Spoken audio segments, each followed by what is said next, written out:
The most heartbreaking story in MMA right now has nothing to do with a fight.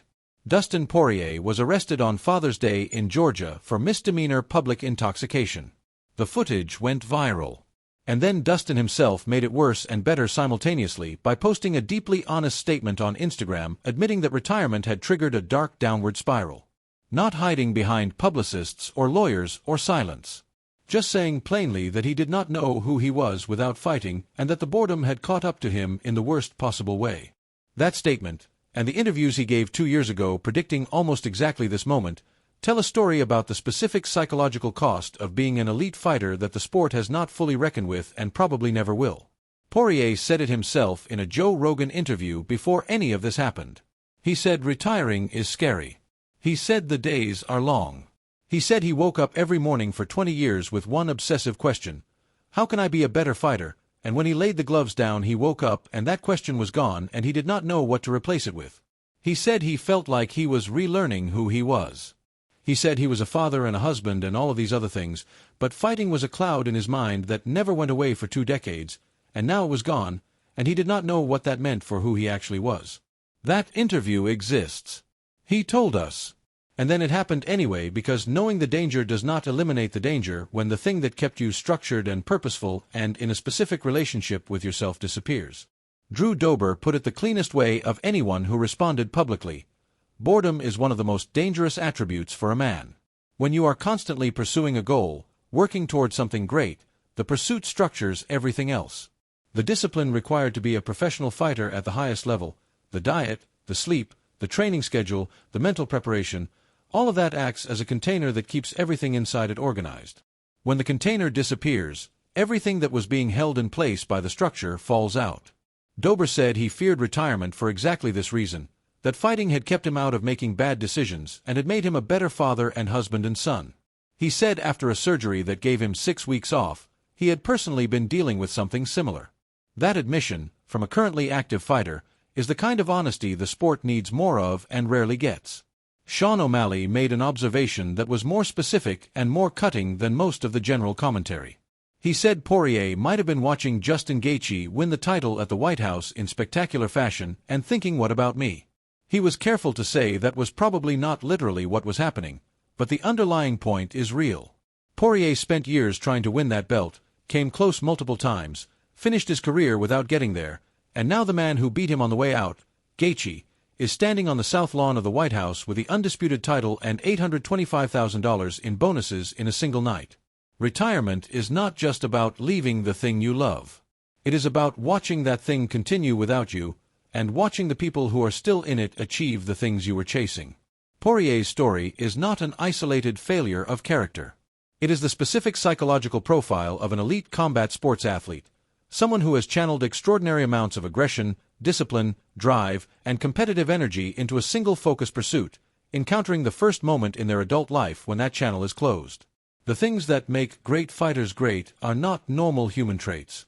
The capacity to walk into a cage and fight another trained professional in front of thousands of people, to absorb damage and keep coming forward, to maintain the mental discipline of a year-round training camp, these are not qualities that transition naturally into civilian life. Drew Dober named it exactly. What makes us great fighters causes damage to us when we retire.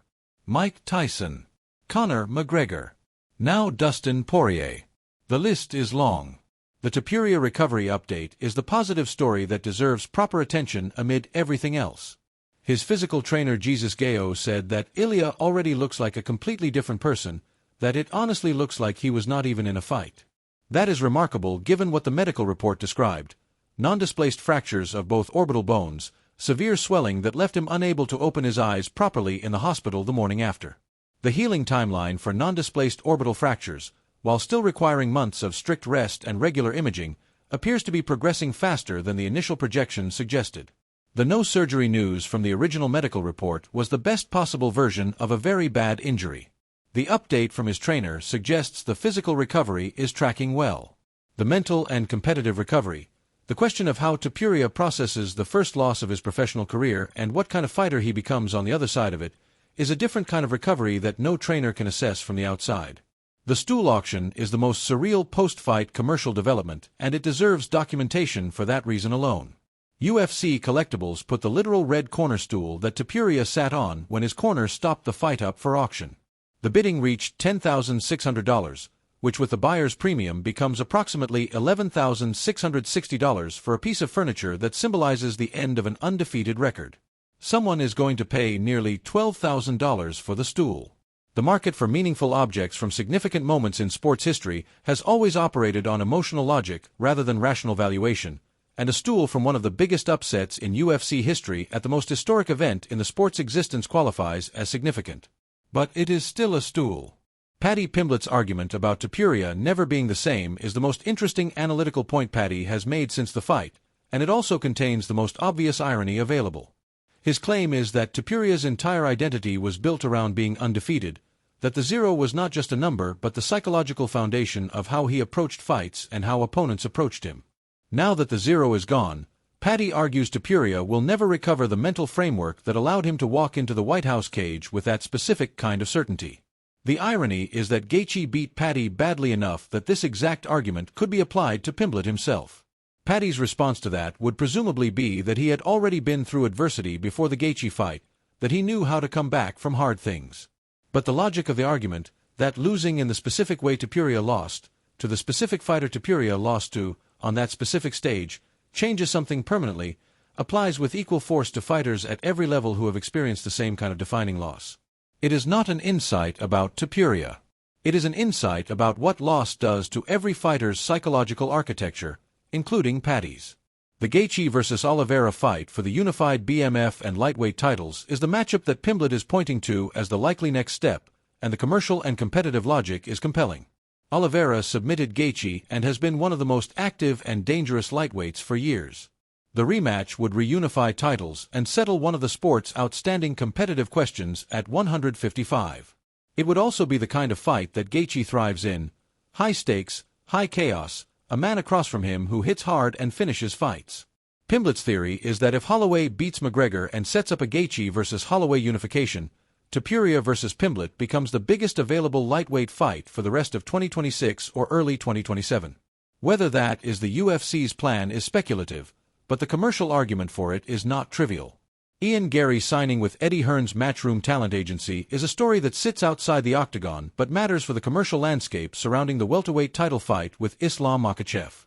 Gary was explicit that the signing has nothing to do with his job inside the cage and everything to do with building his brand outside it. He said MMA is still a niche sport despite being the fastest-growing sport in the world, and that Hearn's network can put more eyes on his name heading into the biggest fight of his career. The promotional video they released, a golf course deal with Hearn giving unsolicited swing advice to a man who punches people for a living, was exactly the kind of content that lands well regardless of your feelings about either man. Tom Aspinall is also on the Matchroom roster. The UFC's biggest British stars are aligning with the same talent agency, which creates an interesting dynamic for future negotiations. The fighter pay issue surfaced from an unexpected source when one of the White House fighters publicly disclosed his purse was far lower than the $600,000 that had been circulated online, then immediately pivoted to promoting his own health business as a way to supplement income. The disclosure, accidental or otherwise, adds another data point to the ongoing discussion about the gap between what the UFC generates in revenue and what the fighters who generate that revenue receive. The McGregor vs. Holloway fight alone is generating ticket prices that suggest hundreds of millions in gate and pay-per-view revenue. The fighter who disclosed his significantly lower White House purse is fighting on the same promotional platform that just produced the most expensive event in the sport's history. The math on fighter compensation relative to revenue generation is not a new conversation in this sport. It is a permanent one. Here is the complete picture of where the sport sits right now. Gaethje is champion, Tsarukyan is next, Topuria is recovering faster than expected, Poirier is struggling with the reality of retirement, McGregor is 3 weeks out from the biggest fight of his comeback, Pereira is threatening legal action over the Gain finish, and a red corner stool just sold for $11,000. The White House card produced results that are still reverberating through every storyline in every division. None of it is settled. All of it is moving.